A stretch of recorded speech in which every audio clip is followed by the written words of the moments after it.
It's time we have a grown-up conversation about something that's showing up in our kids' backpacks, locker rooms, and even birthday gift bags. We're talking about those green goodies and chill-out chews, those sweet tasting treats laced with something that used to be reserved for grown folks only, but now they're showing up in middle schools. Kids as young as 10 years old are trying these relaxation snacks with no idea what they're doing to their young minds. They're colorful, delicious, packed like snacks, but what are they really? They're psychoactive plant extracts that your kid's brain just isn't ready for. And to be frank, a lot of you crazy ass adults can't handle them either. Let's unpack why this stuff is more dangerous for your 15-year-old than it is for your 35-year-old cousin with that stressful job and an anxiety issue. Today I'm breaking down what these candy-like products really are, what they do to your child's under construction brain, what temporary psychosis and early onset schizophrenia might look like, and how you can talk to your kid without sounding like a cop or a lecture hall. Let's get into it. Let's start with what these treats really are.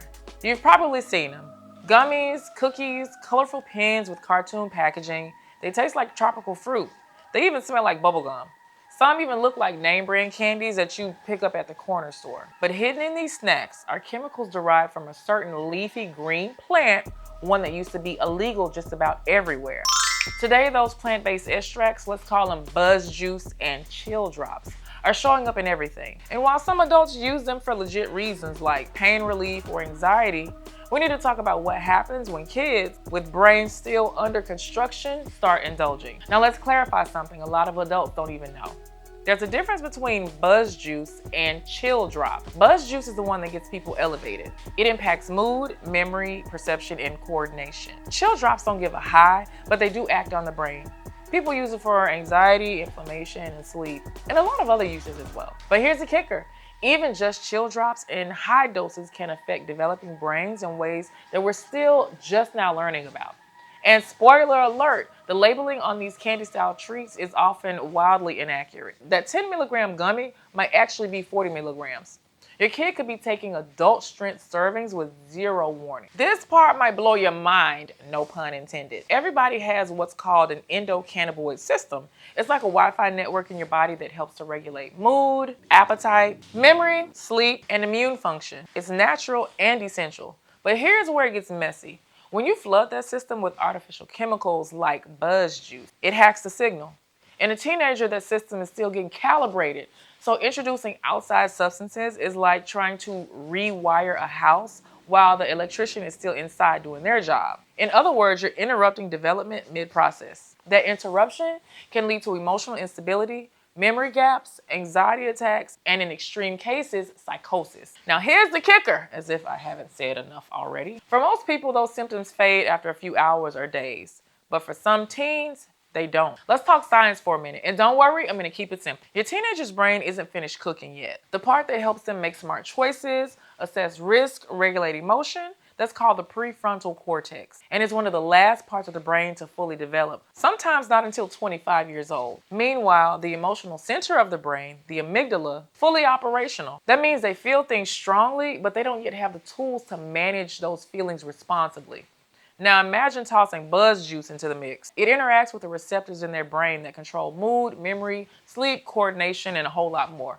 It sounds harmless at first until it's not. Let me tell y'all about a kid named DJ. And this is a real story, by the way. DJ was 14 years old. He played basketball, had solid grades. He loved anime and Takis.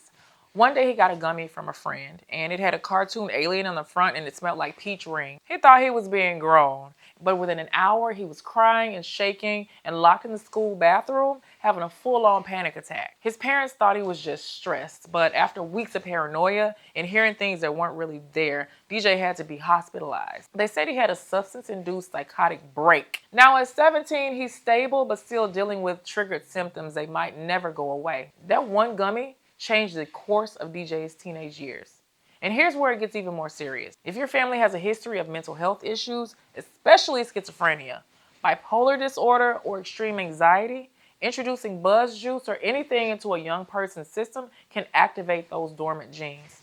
Translation, that one edible your kid took at a party might pull the trigger on something that would have stayed quiet forever. Schizophrenia usually shows up between the late teens and early 30s, but early use of these substances might make it show up earlier, harder, and faster. I've been talking a lot about schizophrenia, so let me just kind of explain what it is. First and foremost, it's not crazy. It's a serious mental health condition that affects how someone thinks, feels, and behaves. It can involve hearing voices, delusional thoughts, social withdrawal, and cognitive issues. It's already hard enough for adults to manage. Imagine a teenager with school, hormones, peer pressure, and zero coping skills suddenly having to battle that. And no, it's not just stress, it's a lifelong challenge. And let's keep it real. TikTok, YouTube Shorts, Snapchat, they're all glamorizing these products like they're harmless fun. You'll see 17-year-olds giggling through a hot box session with chill music in the background. They don't show the part where they had a panic attack an hour later. No one's posting their psych ward wristband. No one is filming their mom crying because they don't recognize their own child. So your kid sees this content and they think it's harmless, and then boom,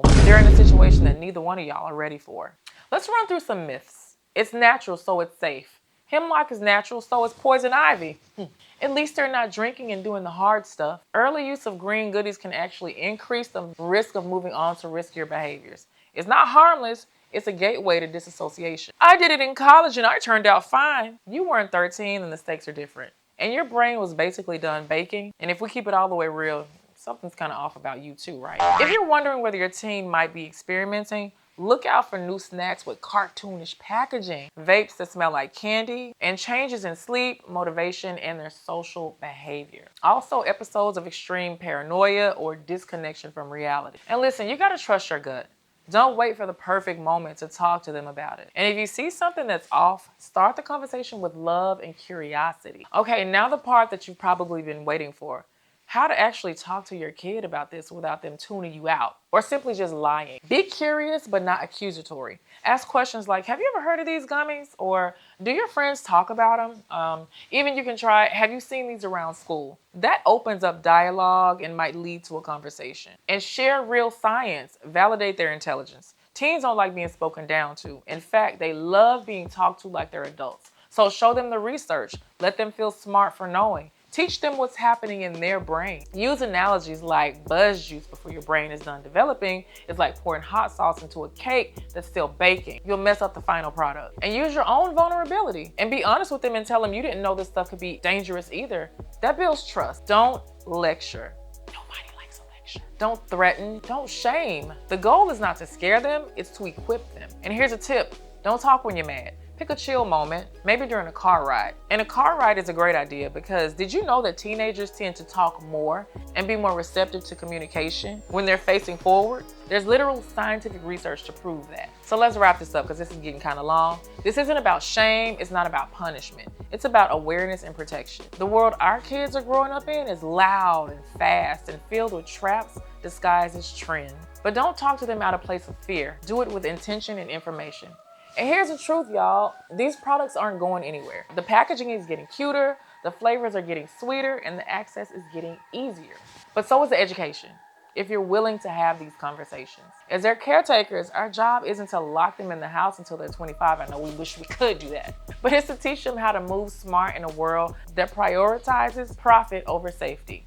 And it starts with knowing what's out there. So if this video helped you, share it with somebody else and comment below if you have any questions or if you want a follow-up video. Until then, stay informed, stay curious, and stay connected. My name is Naja and I'm searching the internet and all of those platforms that your kid is spending a lot of time on that maybe you're just not. So spend some time on my channel, please subscribe, engage, and I'll see you next time. Thank you for watching.